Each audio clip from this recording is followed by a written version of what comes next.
petit peu comment tu gères les critiques, que ce soit de l'environnement, des supporters, quand forcément ça se passe pas trop bien au niveau résultat ou alors au niveau du jeu. Comment tu gères ça? La critique, elle est toujours bonne à prendre dans les deux sens. Parce que souvent, quand on dit critique, c'est souvent négatif, mais il y a des critiques positives. Donc en fait, tant qu'on parle de moi, c'est que j'existe. Donc c'est plutôt une bonne chance. Une bonne chose, c'est rassurant. Le jour où on parlera plus de moi, c'est que je suis plus dans le circuit ou tout simplement je serai plus de ce monde.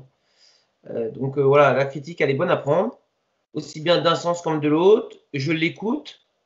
J'essaye de, si elle est pertinente, de m'en servir et de rectifier le tir. Donc oui, je suis assez, je suis assez attentif à la critique sans non plus voilà, que ce soit une obsession. Mais quand les gens ont des choses à dire, il faut les écouter. Voilà. Prenons un exemple, tu as eu quelques défaites. Comment tu essaies de gérer ce genre de choses? Est-ce que essaies de trouver des solutions par le biais d'autres personnes, justement en les écoutant, ou est-ce que comment tu essaies de fonctionner par rapport à ça? Alors, les gens qui critiquent, ça peut être n'importe qui. Hein. Ça peut être la copine du joueur qui est là le dimanche et qui estime que son copain ou son mari n'a pas assez de temps de jeu. Ça peut être le papy qui estime que j'ai pas mis la bonne personne au bon endroit. Ça peut être le président ou la présidente qui vient après en disant je pense que tes choix ils n'ont pas été pertinents. Donc la critique elle peut venir de tout le monde. Donc comme je t'ai dit tout à l'heure, il faut l'écouter. Et puis après il faut. J'aime bien aussi, voilà. Ça dépend de qui ça vient aussi, voilà. Entre entendre et écouter, c'est différent. Donc je suis quelqu'un d'ouvert. Et puis s'il faut, mais les gens qui ont la clé du problème, parce que s'il y a critique négative, c'est qu'il y a problème. Les gens qui ont la clé du problème, c'est moi, et en concertation avec les joueurs. Donc, si ça va pas, on en parle. L'entraînement, comme je te disais, il est important. La petite causerie, les 5-6 minutes avant, les 5-6 minutes après, c'est pas pour faire voilà, pour faire bien, hein. C'est pour que ce soit constructif. Donc, de tout ça, on revient dessus la semaine, et puis des fois aussi à la maison. Voilà, j'y réfléchis et je t'ai déjà dit aussi dans notre entretien que en discuter avec sa femme à la maison, c'est bien. Parce que souvent, ils ont, comme je l'avais dit aussi déjà, un œil un peu extérieur. Faut pas que les gens croient que ma femme, elle décide de tout. Hein. Loin de là, au niveau du foot, elle décide de rien. Mais prendre l'avis de quelqu'un comme ça qui partage ta vie et qui te connaît encore plus que les autres, et ben des fois, ça fait du bien. Parce que aussi, elle les entend, les critiques. Hein. Elle est là le dimanche. C'est pas facile pour elle d'entendre des gens dire du mal de son mari ou mes enfants entendent du mal dire de son papa. Donc le retour de mes enfants et de ma femme est important et s'il est pertinent, j'ajuste. En tous les cas, dans les situations, on va dire, difficiles, tu cherches quand même, entre guillemets, aussi une aide, entre guillemets, extérieure, pour trouver forcément une solution qui n'est pas forcément facile, quoi. Donc, tu es pas, on va dire, tu ne restes pas centré sur toi-même et à vouloir chercher les solutions que par toi-même, quoi. Non, non, je ne regarde pas de nombril, comme on dit. C'est une expression. Tout seul, tu n'y arrives pas. Je ne suis pas adepte du régime autoritaire, là. Donc, c'est un sport collectif. Et le coaching doit aussi tout ouvrir vers les autres. Et s'il y a des éléments qui te disent attention, tu te trompes, ou attention, les gens ils disent ça, si c'est pertinent, il faut les entendre, les écouter et faire en sorte qu'il faut répondre à leurs attentes. Tu peux te tromper, voilà.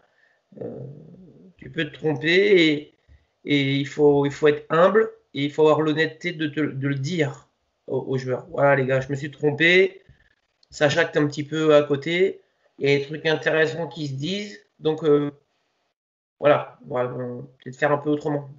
Dans un premier temps, je dis rien, je garde pour moi. Si j'arrive à réussir tout seul, tant mieux.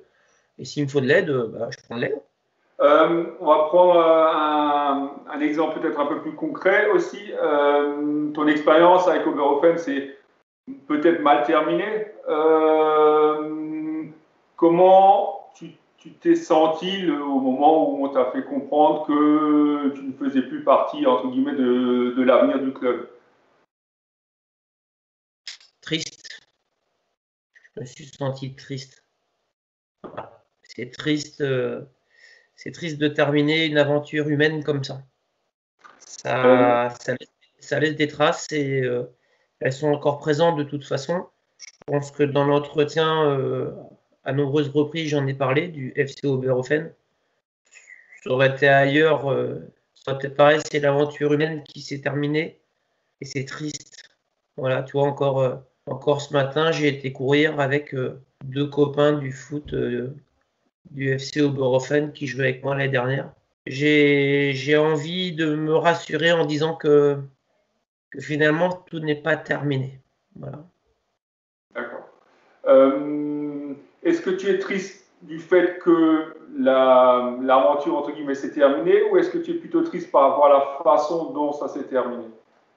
Non, non. La façon, de toute façon, c'est vrai elle est un peu merdique. Je voudrais pas trop m'étendre là-dessus parce que les bénévoles du FC Oberhofen sont des gens formidables. Le comité du FC Oberhofen sont des gens très bien. Peut-être que moi aussi, j'ai des prétentions et j'ai des envies qui peuvent les dépasser. Euh, Peut-être que les choses ont été trop vite pour eux. Peut-être que ça les a un peu chamboulés fortement. Ce qui m'embête, c'est que voilà, les acteurs principaux et actrices étaient vraiment dans l'envie, dans le vivre ensemble, dans l'aventure qu'on avait tous initiée en même temps. Mais voilà, c'est vraiment des gens bien, quoi. C'est des gens qui t'ouvrent le clubhouse le lundi, le mardi, le mercredi, le jeudi, le vendredi, le samedi et dimanche. C'est des gens que quand tu les appelles, ils, ils sont là, il y a un problème d'eau chaude, il est réglé. Tu as besoin d'acheter des ballons, ils te disent jamais non. Ils organisent des choses pour faire vivre le club. Euh, ils te rémunèrent, hein, parce que aussi c'est pareil. Sujet tabou, ça. Tous les coachs, ils sont payés. Moi, j'avais pour habitude, et j'ai toujours d'ailleurs, de toujours dire aux joueurs combien je touche. Parce que les gens du club, les gens du bénévole, ils se saignent, ils se sortent les doigts du cul pour te payer. Voilà. Et voilà, c'est des sujets qui sont un peu tabous dans le foot amateur, mais qu'il faut aborder. Donc voilà, je leur en veux pas parce que je les aime quand même, ces bénévoles du FC Oberhofen, je les aime tous d'ailleurs. Ça s'est terminé en queue de boudin, ça aurait pas dû se faire comme ça. Ils m'ont un peu coupé l'herbe sous le pied, à moi et à tous mes autres copains et copines. J'espère qu'ils feront plus la même erreur avec quelqu'un d'autre. Est-ce que le fait que ce soit arrêté pour toi, est-ce que ça peut t'aider pour ton avenir, justement, pour peut-être faire quelque chose que tu as fait et que tu ne ferais plus par rapport à, entre guillemets, cette décision? Sans vouloir dire qu'ils avaient tort ou que tu avais raison, quoi. Je pense que non, ils n'avaient pas tort, ça a été un vrai choc pour eux de tout ce qui s'est passé en 2 saisons et demie. Si c'était à refaire, je ferais la même chose. Et j'y crois. Je pense que j'étais dans le vrai. Il s'est passé beaucoup de choses en dehors du terrain. Hein. Faut le savoir, ça, en fait. Les gens voient que le dimanche après-midi, là. Mais toute la semaine, il se passait beaucoup, beaucoup, beaucoup de choses. Donc, non, si c'était à faire, je referais. Par contre, ce qui me sert un petit peu de leçon, c'est que voilà, il faut Voilà, je me suis servi un petit peu de mon réseau pour du sponsoring, pour œuvrer un petit peu sur les événements, Tu sais, en fin de saison à Borofen, pendant 3 ans, à la fin, on faisait tous un repas ensemble, des petits aux féminines, aux seniors. C'était 280 personnes qui mangeaient sous une toile de tente au soleil gratuitement. C'était magnifique, c'était super, c'était top. Donc ça, j'ai envie de le revivre. Je pense que c'est faisable. Ça demande beaucoup d'investissement. Donc les erreurs, il ne faut pas les refaire. Mais ce qui s'est passé avec le FCO, si c'était à refaire ailleurs, je le referais. C'est dommage. Je suis triste. Je suis triste. Voilà. Il y a un monsieur qui a fait 50 ans de bénévolat là-bas qui est décédé. On lui a rendu un hommage. Et tu vois, le dimanche matin, avant d'aller au match, bien souvent, je fais un petit crochet par sa tombe et puis on discute un petit peu. Spécial dédicace à Fabien Fritz, un amoureux du football et du FC Oberhofen. Voilà, on discute tous les deux. Je suis triste. Ok. Viens pas sur ce sujet-là. Viens pas sur ce sujet-là, ça me fait chier. On, on va malgré tout quand même encore un petit peu parler de gestion d'échecs. Hein. Donc c'est quand même quelque chose qui est souvent difficile, mais c'est quelque chose qui peut être bénéfique pour l'avenir. Tu m'as parlé un peu de ta saison avec Altenhouse quand tu étais coach de l'équipe 2 qui s'est terminée prématurément, tu m'as dit. Raconte-moi un petit peu le contexte et peut-être surtout ce que ça t'a apporté par après, quoi. Alors moi j'ai une définition de l'échec. Alors c'est pas moi hein, qui le dit, c'est l'abbé Pierre. L'échec, c'est ne pas avoir eu le courage d'oser. C'est ça le vrai échec. Alors je vais pas passer pour l'intellectuel de service. Donc c'est pas de moi, c'est de l'abbé Pierre. Ça peut être aussi un thème dans ta causerie du dimanche. On en revient un peu à ça. Voilà. Ça annonce un peu de la couleur. Donc c'est le courage de ne pas avoir osé. Moi j'aime oser. Alors Coluche il disait les cons on les reconnaît parce qu'ils osent tout. Bon, j'ose espérer que je ne fais pas partie des cons. Mais j'aime oser. J'aime les choses difficiles, les objectifs un peu ces trucs un peu qui sont improbables. Donc oui, je me suis au début de ma petite carrière, je ne peux pas appeler ça une carrière, d'entraîneur, j'ai été donc entraîneur de l'équipe réserve de Caltenos Marienthal. Et puis comme un gros con, en fait, j'ai laissé tomber à Pâques. On était deuxième du championnat. On était dans ce qu'on appelait à l'époque la pyramide B. Tu sais, tu avais la A et la B. Ouais. Et quand tu étais en promotion pyramide B, c'était pour une équipe réserve, c'était déjà un bon niveau. Ouais. Et on voulait, tous ensemble, avec les copains de l'équipe réserve, on voulait accéder à la pyramide A. On était deuxième. On a fait beaucoup d'efforts. Comme je t'avais dit aussi, entraîneur de l'équipe réserve, c'est super dur. Parce que bah, tu es tributaire du coach de l'équipe 1, ce qui est normal. Et puis, à Caltenouz, Marienthal, j'ai que des copains. Et malgré ça, je me suis pris chou. Parce que ce qu'on avait mis en place et la ligne de conduite qu'on s'était fixée en début de saison, elle n'a pas été respectée. À savoir que l'entraîneur du U18 voulait jouer la finale de la Gambardella au Stade de France, complètement fou. Donc il ne voulait pas donner ces petits gamins des U18 sur la deuxième partie de saison avec l'équipe réserve. L'équipe 1 à l'époque ne jouait plus grand-chose et nous on avait vraiment un coup à jouer et je me démerdais tout seul avec les gars et puis voilà, je me suis pas senti soutenu donc sur un coup de sang, je leur ai dit merde, voilà, je me casse. Et ça je le ferai plus, tu vois. C'est autant que j'accepterai plus jamais, j'accepterai pas qu'un joueur me demande de coach sors-moi. Bah tu vois, moi-même je me suis sorti. Et ça je le ferai plus. C'est-à-dire que même si c'est dur, même si les gens ils te la font à l'envers, même si bah tu continues.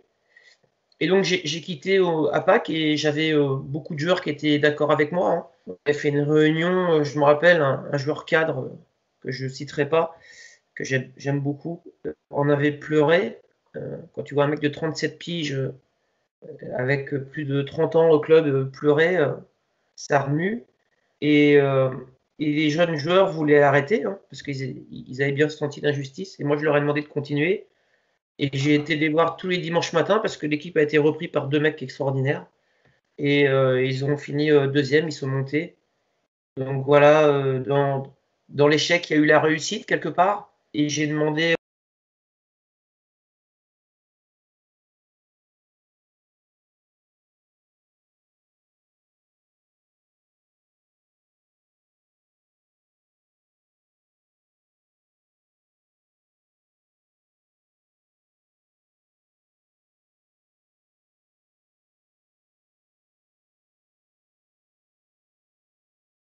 On va un peu parler de tout ce qui concerne les diplômes. Donc actuellement, tu passes ton BMF. Donc, première question, je te le souhaite, une fois que tu auras ton BMF, est-ce que tu veux t'arrêter là? Et sinon, qu'est-ce que tu projettes de faire en termes de formation pure ou de diplôme à l'avenir? Ouais, effectivement. Donc là, je suis sur la session BMF 2020-2021. J'ai pas pu l'accrocher la saison dernière. J'étais sur la liste complémentaire. Donc je suis aussi, j'aimerais décrocher ce que je t'avais dit au préalable, le certificat responsable école de foot. Donc ça a des modules en plus, hein. Il faut que tu fasses le module U7, animatrice fédérale ou animateur fédéral. Il y a le futsal et tout ça. Donc ça, c'est des projets là qui sont devant moi dans les prochaines semaines, dans les prochains mois. Et puis oui, bah, je me souhaite d'aller rapidement à la session BEF. Si ça peut être l'année prochaine, ça serait top parce que j'ai 45 ans et j'ai pas trop de temps à perdre. J'ai consacré une grande partie de ma vie à mon travail où j'ai fait beaucoup de concessions. Je suis parti loin de chez moi. C'est dur ce que j'ai fait là depuis que j'ai l'âge de 20 piges. Donc maintenant que j'en ai 45, je vais me consacrer à ma deuxième passion, après ma famille, c'est le football. Et donc ouais, je voudrais aller chercher mon BEF. Pour en faire quoi? Entraîner le mieux possible, pas le plus haut possible, pour entraîner le mieux possible. Alors par contre, pour aller chercher le BEF, il faut entraîner une équipe en régional. Aujourd'hui, c'est pas le cas. Mais si demain je l'ai et que j'entraîne une équipe en district 3, ça ne me dérange pas. La formation, c'est fait pour entraîner le mieux possible. Donc BEF dans la foulée, si c'est possible, ouais.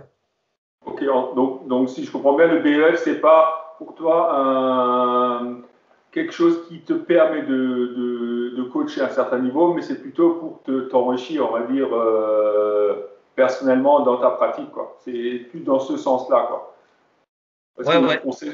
on sait que le BEF, c'est entre guillemets, le tremplin pour pouvoir coacher de la R1 ou de la R2, quoi. Sans ce diplôme, on peut pas, quoi. Ouais. Et d'ailleurs, j'ai un petit coup de gueule parce que on se fait chier alors, excusez-moi les gens de la FA, à décrocher le BMF. C'est beaucoup de contraintes. On prend beaucoup sur soi. On doit faire beaucoup de choses, des formations et autres. Mais à l'arrivée, quand tu as le BMF, mais il te sert à quoi? Parce que tu peux aujourd'hui entraîner en Régional 3 sans aucun diplôme. Voilà. Jusqu'en Régional 3, aujourd'hui, tu n'as pas besoin de diplôme. Zéro diplôme. Même pas un CFF quand même. C'est inadmissible d'ailleurs.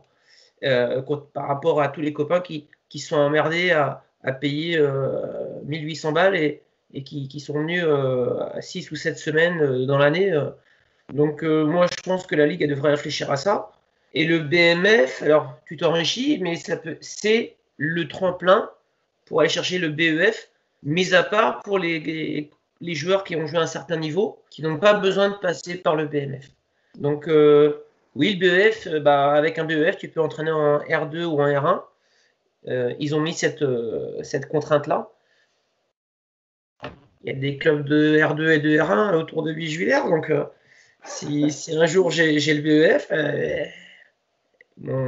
ils savent où me chercher. Mais c'est pas moi qui mettra une annonce sur Facebook. En sachant, juste petit aparté également, c'est que si tu fais ton BEF, tu es obligé de faire tes semaines de formation dans la Ligue Grand Est, donc tu es obligé de te déplacer toutes les 6 semaines, où tu es là-bas pendant une semaine. Donc c'est aussi une grande contrainte pour les personnes comme toi qui ont une famille, qui ont entre guillemets un certain âge. Donc ça demande encore plus de sacrifices que pour l'instant, quoi. Bah, oui, je pense que les gens qui vont nous regarder ne le savent pas spécialement, mais le parcours de formation, il est bien fait, hein.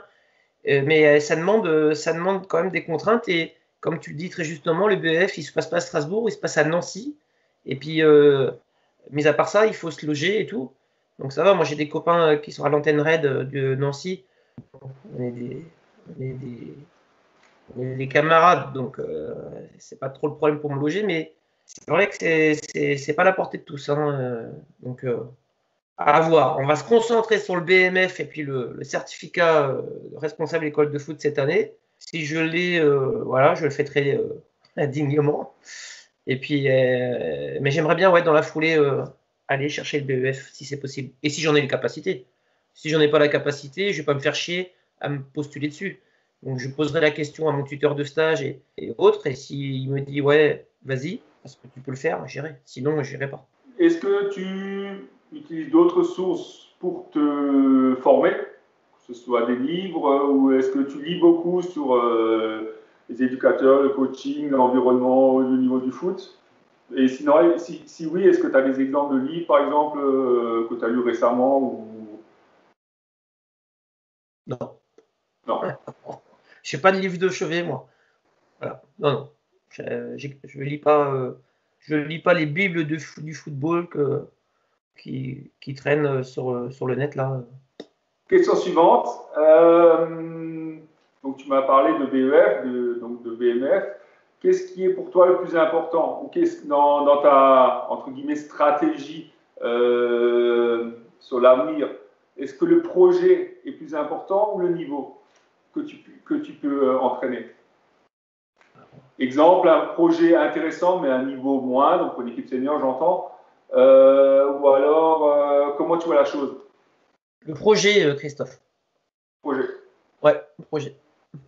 Demain, le mec qui vient, qui m'appelle, avec qui j'ai un entretien, qui me présente un projet, mais pas de la pipe, hein. Moi, j'ai passé l'âge qu'on passe un peu la pommade ou qu'on chante la sérénade. Les mecs, ils viennent toujours avec des super projets. En fait, c'est des coquilles vides, les histoires. On a plein d'idées, mais il n'y a rien dedans. Mais je privilège le projet.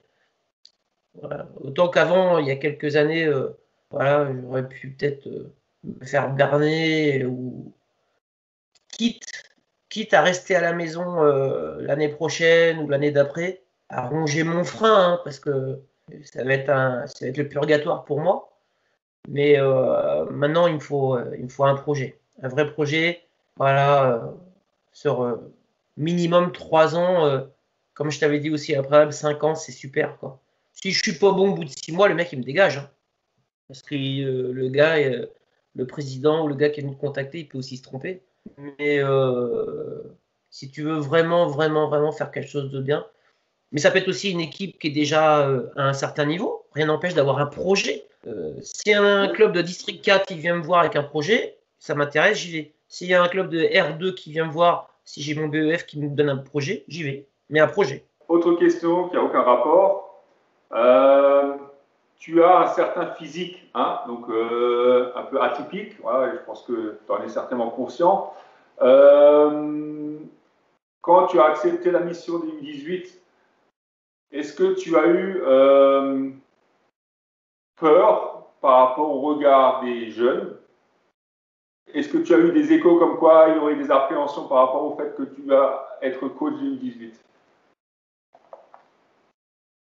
J'avais répondu en partie à ça lors d'une précédente question où j'avais été surpris par la proposition du FCE Chiragne. J'avais trouvé ça assez couillu de leur part.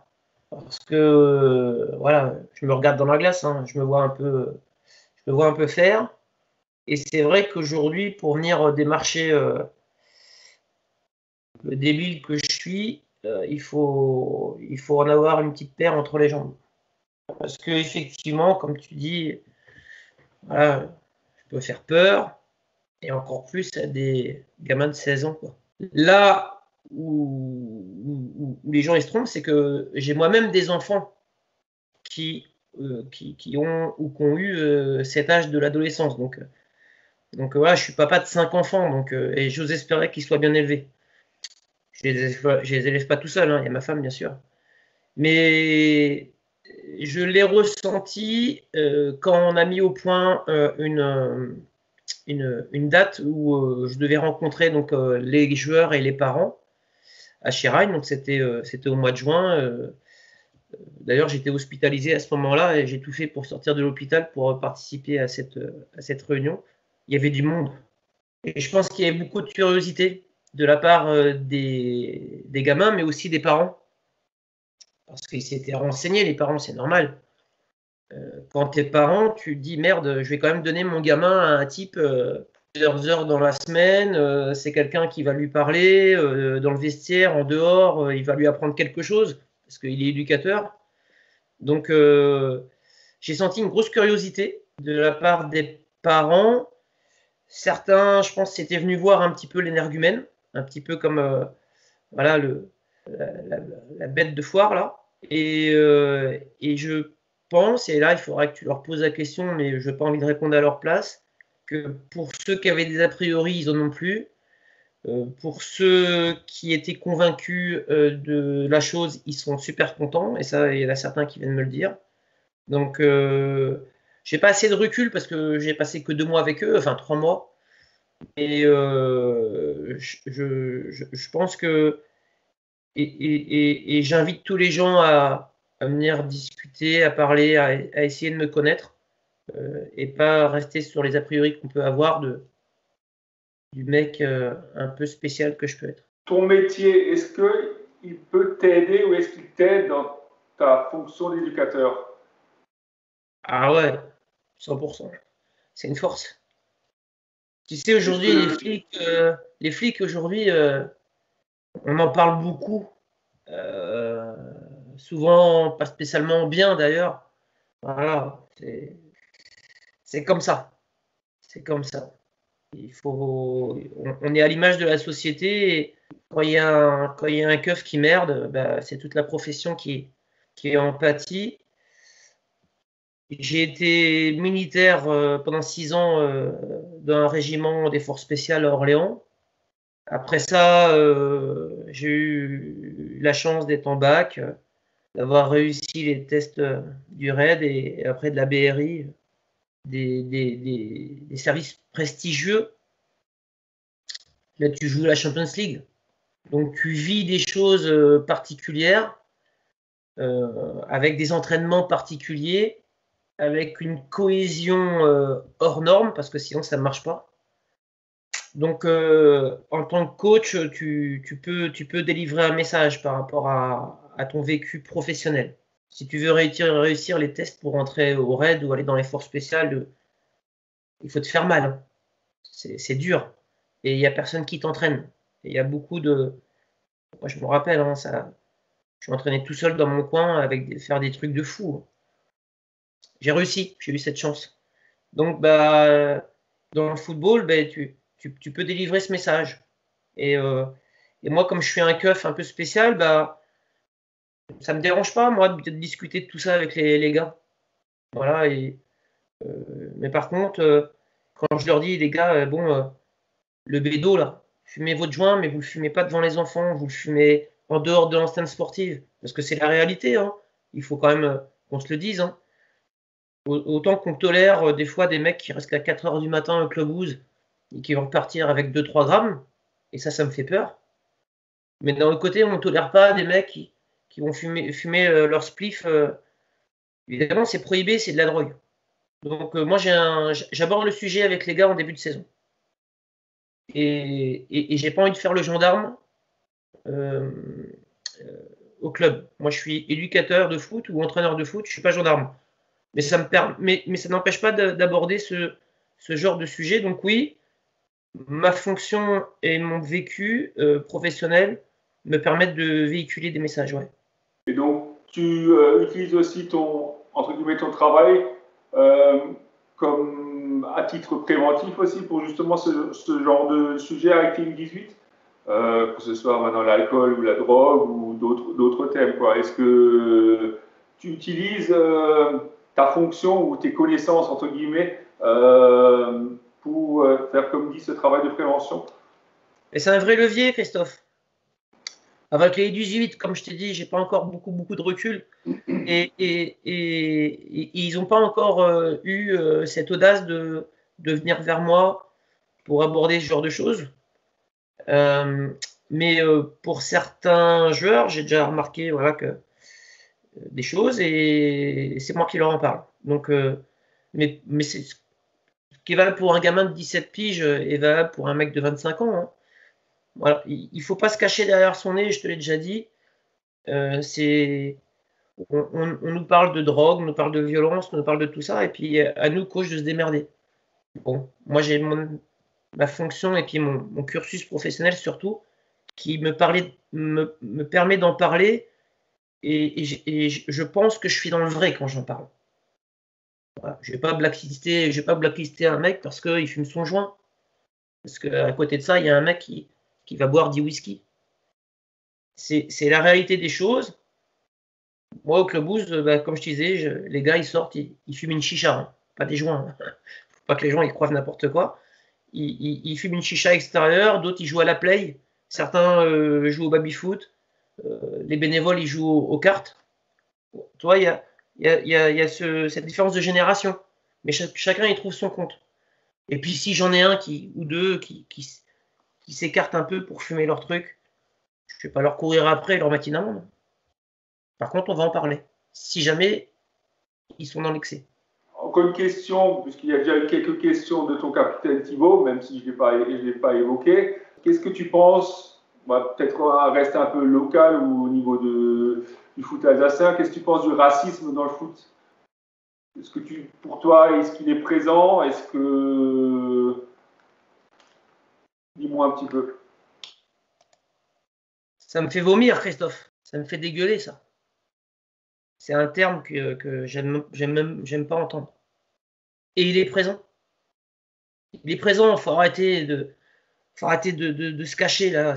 Le racisme, il est présent, même là, dans nos petits villages, même dans nos petits foot amateurs. Les mecs du PSG, là, qui se mettent un genou au sol en levant le bras, là, c'est des trous du cul, ça. C'est des trous du cul. Ils n'ont rien compris. Les messages de la FIFA, là, où il faut lire un beau texte avec une belle banderole, stop au racisme, c'est de la merde. C'est de la poudre aux yeux. C'est tout ce que j'aime pas.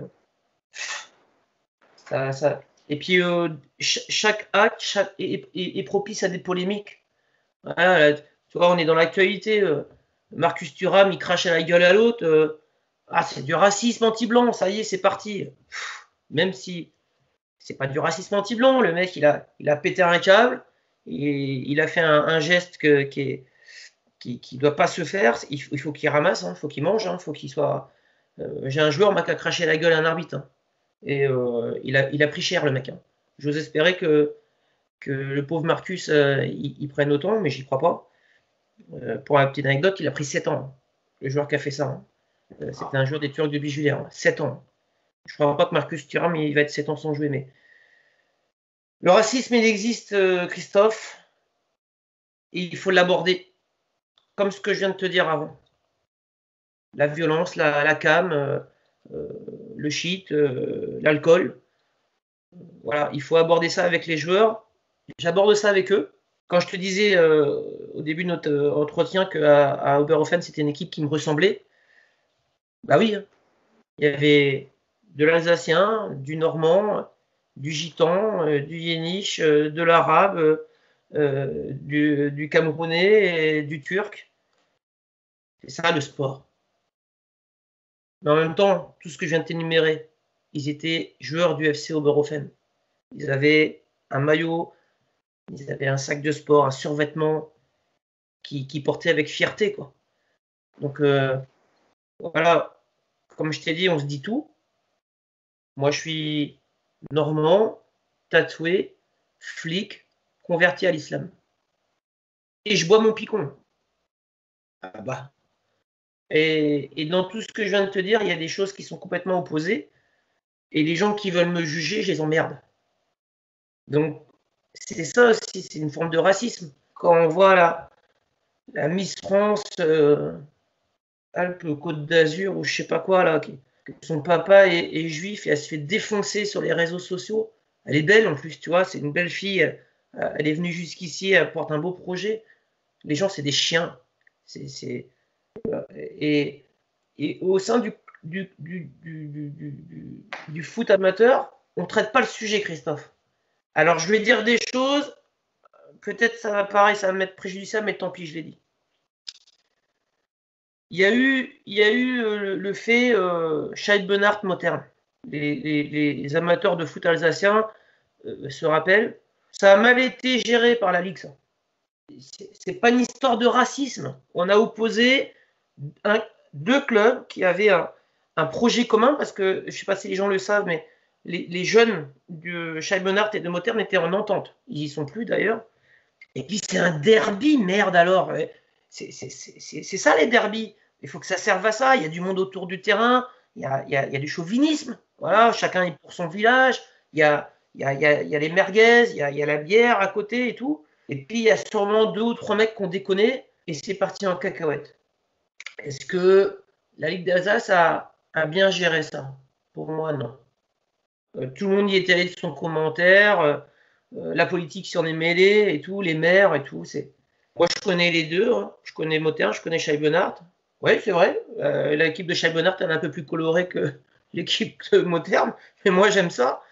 Et puis, c'est des bons mecs de chaque côté. Il n'y a pas de racisme entre les copains. Maintenant, au bord du terrain, on peut avoir un mec qui n'aime pas les Blacks ou il n'aime pas les Turcs. Il le dit haut et fort parce qu'il est teubé, le mec. Ou peut-être qu'il est un petit peu alcoolisé. Mais ils en ont fait tout un truc. Il n'y a pas lieu, quoi. Il n'y a pas lieu. Moi, et je vais encore aller plus loin dans mon propos. Moi, j'en ai marre là de jouer contre les Turcs de Bijuiller, ou j'en ai marre de jouer contre les Portugais de l'Elzo, ou j'en ai marre de jouer contre les Antillais de je sais pas d'où. Moi, j'aimerais jouer contre le football réuni de Bijuiller. Voilà. J'aimerais jouer contre mes copains de l'Elzo. Voilà. Et le problème, c'est que le communautarisme donne lieu au racisme. Et donc, c'est pas bon. Et nos instances du football, il faudrait qu'ils disent voilà, désolé, mais on veut mettre un coup de pied dans la fourmilière, il faut que vous nous aidiez.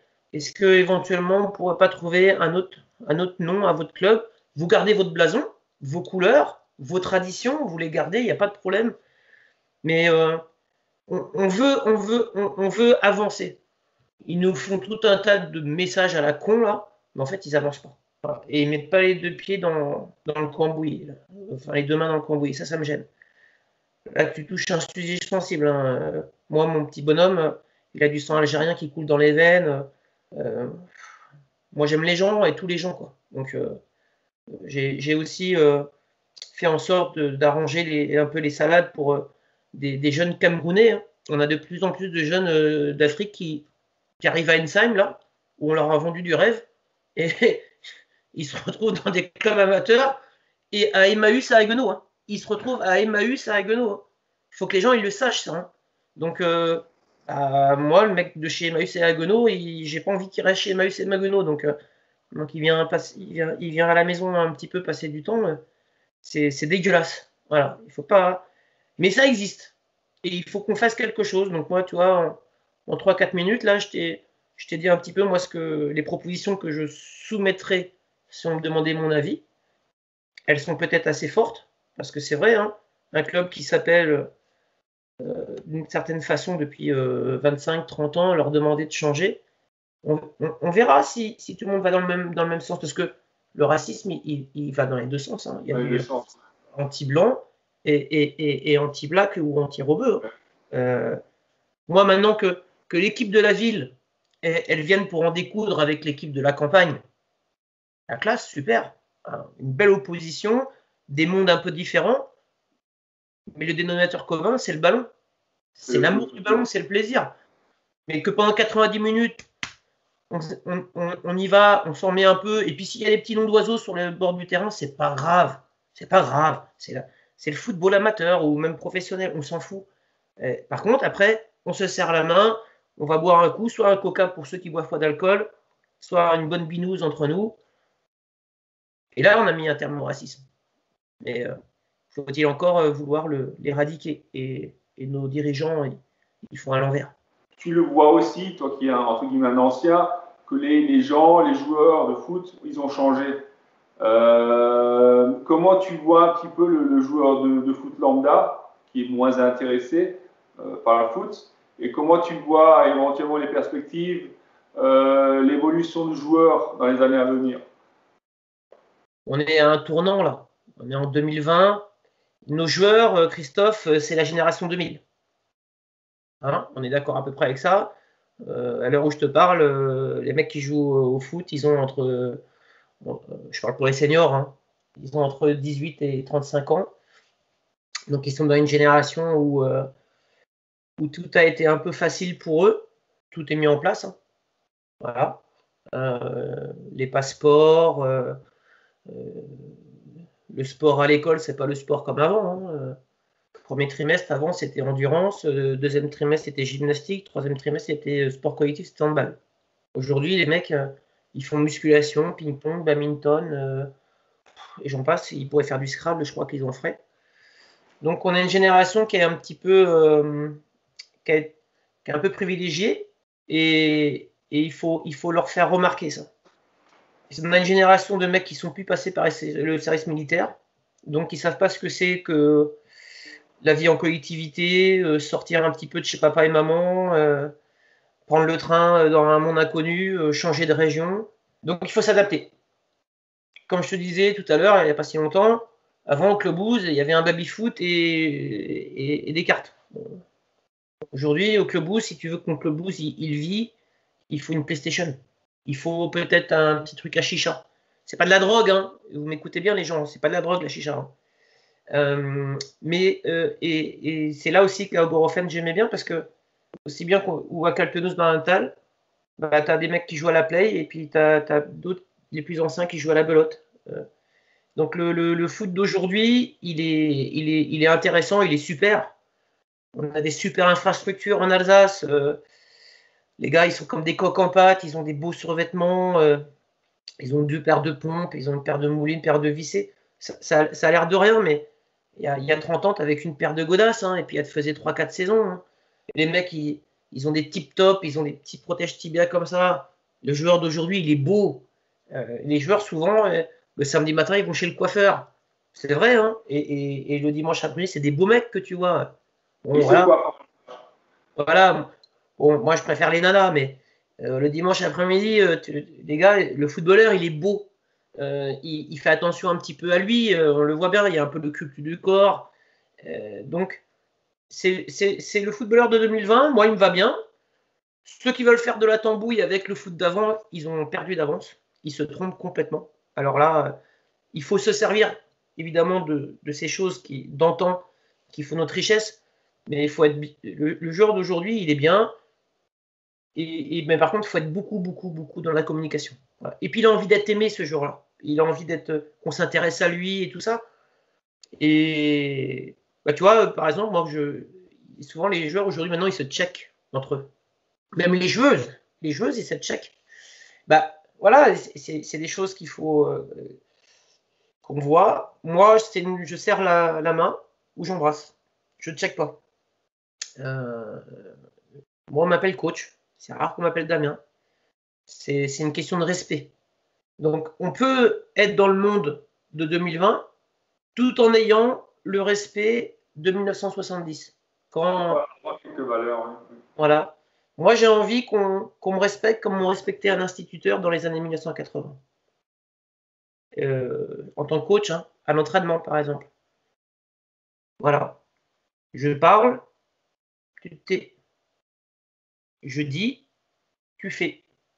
Par contre, rien ne n'empêche qu'à la fin, on puisse échanger en disant, coach, ce que tu as dit ou ce que tu nous as fait là, Tiens, regarde, moi, j'avais fait ça avec un club, peut-être la classe, super. Ce fameux mélange de, voilà, une main de fer dans un gant de velours. Et je pense que 2020, il faut qu'on soit comme ça, nous, les coachs, Christophe, c'est mon avis. Si tu n'es pas prêt à avoir une vision du monde un peu comme ça, de 2020, au sein du foot, on est à l'image de la société, je te l'ai déjà dit. On prend dans la gueule pas mal de problèmes, mais c'est l'amitié qui prime. Donc, moi, j'avais des amis en 1980. Aujourd'hui, j'ai des amis en 2020 qui ont 20 ans. Des amis qui ont 20 ans. Faut pas avoir peur d'avoir des amis de 20 piges, et j'en ai 45. Comme j'ai des amis de 70 ans. Donc, je ne sais pas si j'ai bien répondu à ta question, mais le foot de 2020, il est beau, il est bien, il est super, il est animé. Voilà, on a beaucoup de systèmes de jeu différents. Avant, on était un peu cantonné au 4-3-3, hein, on en avait parlé tout à l'heure. Tout le monde jouait comme ça. Aujourd'hui, tout le monde se creuse la tête un petit peu. Tout le monde essaye de faire des nouvelles choses. Les joueurs, ils sont ingénieux. Ils te proposent des trucs qui sont beaux. Hein. Putain, il y a des super joueurs. Moi, j'adore. Hein. Je m'éclate quand je vois des mecs là, aussi bien défensivement que offensivement. Derrière, tu n'as presque plus de mecs qui jettent comme des morts de faim. Le défenseur, il joue propre aujourd'hui. Voilà, dans la relance, il essaye d'être généreux et agréable. Et puis devant, il se passe des choses. Moi, je m'éclate en 2020. Et j'osais encore espérer entraîner 10-20 ans pour être au milieu de ça. Parce que je suis un animateur du foot de 2020. Et j'ai envie de contribuer encore au foot de 2030, au 2040. Ouais, 2040, oh, ça va me faire vieux ça. 65 ans, non, c'est bon.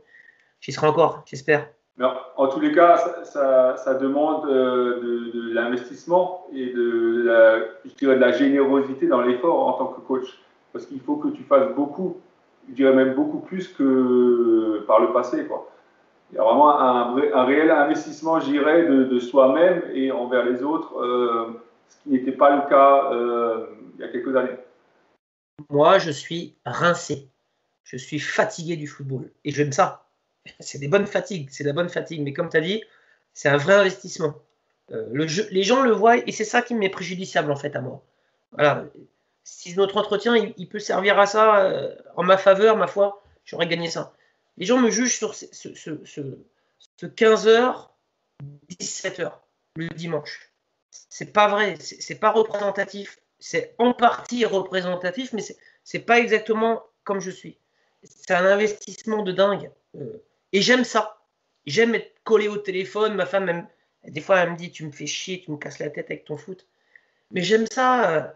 Voilà, être au téléphone avec un sponsor, aller manger un morceau avec un joueur, aller boire un coup avec un mec avec qui tu as eu un peu de friction, euh, euh, essayer de faire un bon entraînement. Je t'ai dit, c'est 1 heure, 1 heure et quart, 1 heure et demie. La préparation du match, moi le samedi matin, je suis déjà dans mon âge de dimanche après-midi. On peut me parler à la maison, hein, c'est pas le problème. Mais je bois foot, je mange foot, je transpire foot, j'adore le foot.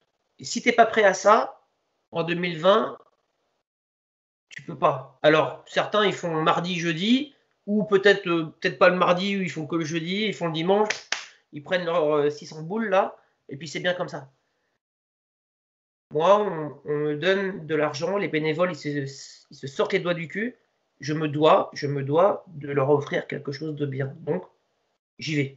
Et je suis un moteur de tout ça. Et s'il y a une bouffe au Clubhouse, Kessel Flash, là, j'ai eu du mal à le dire pendant longtemps, ce mot alsacien. Même si moi, je ne mange pas de cochon, j'y vais un samedi matin. Et je serre la main à tout le monde. Des fois, c'est souvent des gens qui ne viennent même pas au terrain. C'est des amis du président, du machin. Et ben, je serre la louche à tout le monde, je me présente, je bois un coup, et puis et pourtant je mange pas de porc. Les gens ils sont contents, ils ont vu le coach, et puis ça n'a rien à voir avec le foot du dimanche. Mais si t'es pas prêt à faire ça, va faire autre chose. Justement, par rapport à ça, donc, tu as un métier, tu es coach, tu as les enfants, tu as une épouse. Comment elle réagit par rapport à cet investissement? Et comment tu arrives à faire la relation entre tout ce qui est le côté sportif et tout ce qui est familial. Je pense que c'est difficile, peut-être moins pour toi, mais pour ton épouse, ça doit être compliqué aussi, une personne tout le temps investie dans le foot. C'est mon bâton de pèlerin. Si je l'ai pas, je tombe. Spéciale dédicace à ma petite Lila. Ça n'a pas toujours été facile entre nous. Hein. On a eu des moments difficiles. Parce que j'en fais vivre aussi. Hein. J'ai un métier qui n'est pas facile. Le téléphone lui sonne, tu te barres. Tu ne sais pas quand est-ce que tu rentres. Tu pars à l'étranger. Et puis, il y a, en plus, j'ai 5 enfants. Hein. C'est pas comme si j'en avais un ou deux. Hein. Et je les ai élevés, j'espère, du mieux possible. Hein. On est une famille recomposée. Je me suis retrouvé seul avec mes 3 enfants. Une maison sur le dos. Et après, j'ai rencontré ma petite Lila, là. Si j'avais pas eu le foot, Christophe, je te parlerais pas, là. C'est pas des paroles en l'air. Hein. Excuse-moi. Si j'avais pas eu le foot, je serais pas là. Je serais pas là pour embrasser mes enfants, je serais pas là pour passer Noël avec eux. J'aurais sûrement fait le con. Le foot, il m'a tout donné, moi. Et donc, la moindre des choses, c'est de lui rendre. Donc, chez nous, on connaît la valeur du sport. On n'est pas de sportifs de haut niveau, mais c'est la famille, le sport. C'est notre deuxième famille. C'est des moments chaleureux, c'est des moments de rencontre. On vit des choses ensemble. Il y a des fois des moments difficiles avec la perte d'un être cher et tout. Et puis on est tous ensemble. Donc je leur en fais voir un peu à mes gosses et à ma femme avec mon foot là. Je suis complètement taré avec ça. Là. Mais ils savent aussi que c'est mon médicament, quoi. Donc si tu m'enlèves le médicament, je vais être comme un gros con à picoler le dimanche après-midi. Je je serais pas encore là à me creuser la tête à faire des trucs, des entraînements, aller voir mes petits copains du Sonenoff, essayer de faire des projets pour le Téléthon, essayer de chambouler un peu tout ça. Tu parlais de racisme et tout, moi j'ai envie de changer les choses. Là. Tu vois, trop de préjugés. Et ma famille, bah, j'essaie de les emmener dans mon trip là. Et bon gré mal gré, ils y viennent, mais ils adorent ça. Ma femme, elle joue au foot. Mes 2 garçons, ils jouent au foot. Et puis mes 3 filles, ils viennent regarder le foot. Mais ils viennent pas juste le regarder. Ils viennent donner un coup de main au clubhouse. J'ai mon beau-père qui se met au merguez. Voilà, j'ai ma belle-mère qui va nous faire des gâteaux. Ah, m'enlève pas le foot, Stéphane. Christophe, pardon. Et ma famille, voilà, c'est. En 1, c'est la famille, en 2, c'est le travail, et en 3, c'est le foot. Ça, c'est valable pour les autres. Pour moi, c'est en 1, la famille, en 2, c'est le foot. Voilà, c'est comme ça. En tous les cas, selon ce que tu dis, c'est que tu as la chance d'avoir une famille qui te suit, mais aussi qui fait plus que te suivre, qui t'accepte ta passion et qui te suit en plus, quoi. Donc, c'est une certaine chance, hein, entre guillemets, parce que ça se passe pas toujours comme ça. Hein. Il peut y avoir, même si forcément il y a des conflits ou des moments difficiles, hein, c'est vraiment quelque chose de magique, entre guillemets, hein, de pouvoir assouvir sa passion et qu'on te laisse suivre ton chemin, quoi. Hein. Ouais, Christophe, tu sais, le sport, il est contagieux. Pour moi, le football, c'est pas juste 11 connards qui courent après le ballon. Et ça, il faut que tu l'expliques un petit peu à la maison et à ta femme. Il faut que tu lui dises, et ça, c'est aussi un discours que j'ai avec les joueurs. Il faut associer votre femme à votre passion. Et il faut aussi être bienveillant par rapport à la passion de votre femme. Si tu expliques à ta femme que voilà, c'est juste 11 mecs qui courent après un ballon, elle s'en fout. Si tu lui dis voilà, regarde, il y a aussi d'autres filles qui viennent, ils viennent avec les petits, le dimanche, les enfants ils jouent entre eux, ils prennent un ballon, ils sont sur le terrain annexe. Le dimanche soir, bah, plutôt que de manger tous les deux là, en train de regarder la Ligue 1, bah, on va plutôt aller manger des pâtes ou manger une pizza avec les copains et les copines. Si tu dis à ta femme, bah, tiens, tu nous fais un petit gâteau ou nous fais un truc, faut l'associer un petit peu à cette fête qu'est le football du dimanche après-midi. Faut les associer, mais pas seulement en lui parlant de ballon. Parce que ma femme, le 3-5-2 ou le 4-2-3-1, elle s'en branle. Là, elle s'en fout. Ce qui l'intéresse, c'est si la copine elle est là, ou si mon fils, si le copain il est là.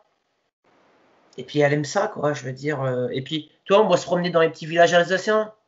C'est top aussi. Si tu restes tout le temps chez toi, tu les connais pas, ces petits villages d'Unschbar, là, ou de Schlaltal, ou de Mottern et tout, là.